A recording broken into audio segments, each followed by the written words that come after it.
దేనికి లొంగని పరమేశ్వరుడు, ఏ కానుకలకి లొంగనవాడు కన్నీళ్లు పెట్టుకుంటే లొంగుతాడమ్మా. పరమేశ్వరుడు కళ్యాణ గుణ సంపన్నుడు. భగవంతునికి గుణాలు ఏమిటి అని మీరు ఎవరైనా పండితులను అడిగితే నిర్గుణుడండి, నిరాకారుడండి, ఏ గుణం ఉందని చెప్తూ ఉంటారు.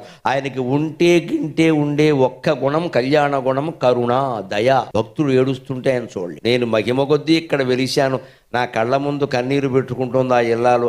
ఆ దుఃఖాన్ని తీర్చకపోతే నేనెందుకు ఇక్కడ? అమ్మవారి దగ్గర ఏడిచానని ఒక శివుడిని ఒక గిల్లు గెలుతుంది, మొత్తం తిరుగులేదు. ఇంకంత ఆడవాళ్ళు ఏడుతున్నారు పట్టించుకోవే అంటుంది, అంతే, మొత్తం పట్టించుకుంటాడు. మన ఇళ్లలో కూడా మీరు గమనించండి, తండ్రి ఒక్కోసారి మొండిగా బండగా మాట్లాడతాడు. వా అదవా నీ చదువు దండగా, నీకు మళ్ళీ ఇదోటి అంటాడు. అదే తల్లి ఏముంటుంది, మనం ఎలాగో చదువుకోలేదు, ఆడు చదువుకోతే హెచ్చేయండి. తల్లి ప్రేమ తల్లి ప్రేమ. అందుకని అమ్మవారికి ప్రేమ ఎక్కువ. మనం ఆవిడ ముందు కన్నీళ్లు పెట్టుకుందనుకో ఆవిడ కరిగిపోతుందాం. తప్పు చేసినా సరే మొహమాటం లేకుండా చెబుతాం, ఏం బాధపడక. విషయం ఒప్పుకుంటున్నాం కదా, మనమే కప్పిపుచ్చుకోవట్లేదు, అహంకరించలేదు. తప్పు చేశానమ్మా కానీ ఈ దుఃఖం నేను భరించ అంటే తీరుస్తుంది.